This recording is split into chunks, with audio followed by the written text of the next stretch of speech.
All right, today we're going to trace the incredible story of Aotearoa, New Zealand. It's a tale absolutely packed with epic voyages, huge cultural collisions, and this constant theme of reinvention. It's a really fascinating question, isn't it? New Zealand's path is just full of these dramatic transformations.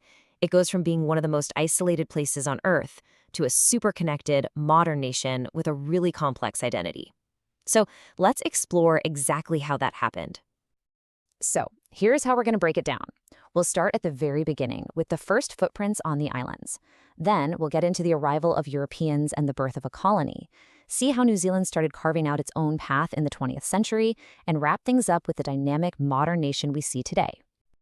Our story kicks off with, and this is no exaggeration, some of the most skilled and daring navigators in all of human history who crossed the massive Pacific Ocean to discover a new home. So picture this. Sometime around the 13th century, after an amazing journey island hopping across the Pacific, Polynesian explorers intentionally set out and settled these islands. And for centuries after that, they lived in complete isolation from the rest of humanity. Now, that isolation is absolutely crucial because it allowed a totally unique culture to blossom. But it also came with huge challenges, like the extinction of the giant moa bird, which, as you can imagine, forced a massive shift in their whole way of life. So the big question is, how did they adapt? Well, Maori society was built around kinship. Everything revolved around the whānau, or extended family, and the hapu, or subtribe.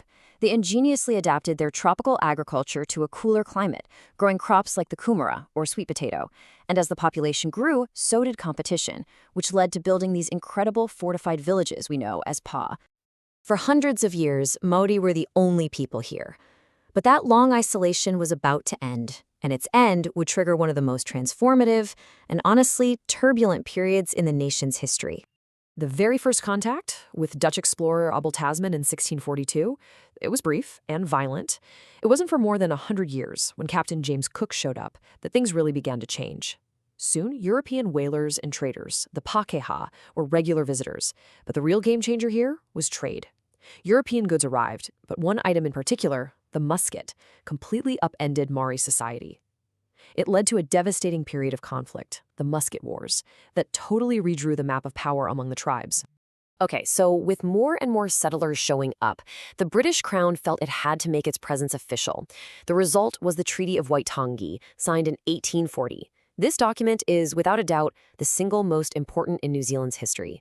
It was supposed to create a partnership, but, and this is a huge but, there is a massive problem right from the very start. And this right here gets to the heart of the issue. The treaty was written in English and Māori, but they weren't the same. In the English text, Māori leaders cede sovereignty, but the Māori version has them giving kawanatanga, which is more like governorship, while, and this is the crucial part, they kept their tino rangatatanga, their own absolute authority. This fundamental difference, this misunderstanding, planted the seeds for generations of conflict. So the treaty is signed, and New Zealand is officially a British colony.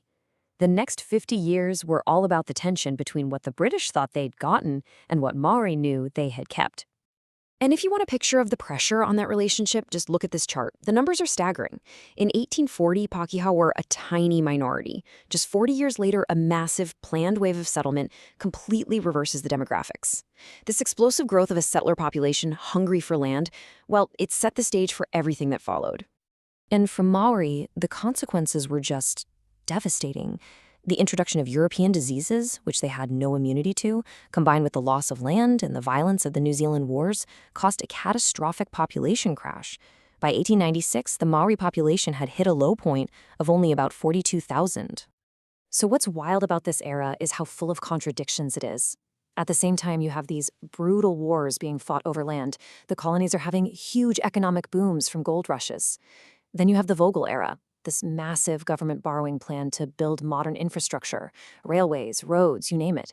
And somehow, out of all that turmoil, a unique national identity starts to form. And then you get this, an absolutely landmark moment. In 1893, New Zealand becomes the first self-governing country in the entire world to grant all women the right to vote. It was a huge sign of the progressive, experimental nature of this new society, and it helped earn it the nickname the social laboratory of the world. Okay, so as we enter the 20th century, New Zealand is still a very loyal dominion of the British Empire, but a series of massive global events would soon force it to find its own independent voice on the world stage. And that loyalty to the empire was proven in blood. New Zealand sent a huge proportion of its men to fight in both world wars. The disastrous Gallipoli campaign in World War I in particular became a defining moment of national sacrifice, really a key building block of a distinct New Zealand identity. Back home, the hardships of the Great Depression led to another pioneering moment. The first Labour government, elected in 1935, built one of the world's first comprehensive welfare states. The Prime Minister, Michael Joseph Savage, famously said his vision was for the state to support its citizens from the cradle to the grave, cementing a social contract that would define the country for decades. Through the mid-20th century, you can really see those ties to Britain starting to loosen. New Zealand gains full legislative independence in 1947. Its security focus shifts to the Pacific. But the truly decisive break? That came in 1973.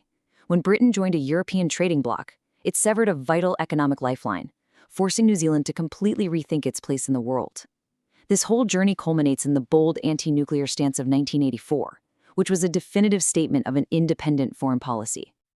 And that brings us right into the modern era.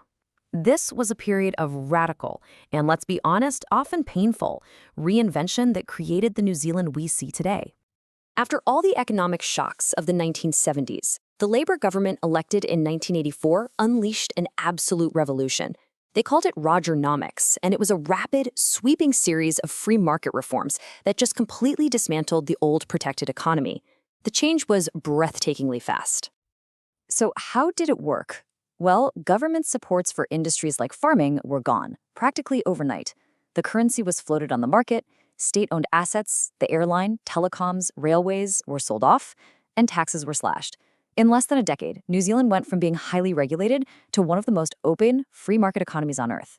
It was a painful shock to the system for many, but it absolutely set the economic path for the future. But the changes weren't just economic.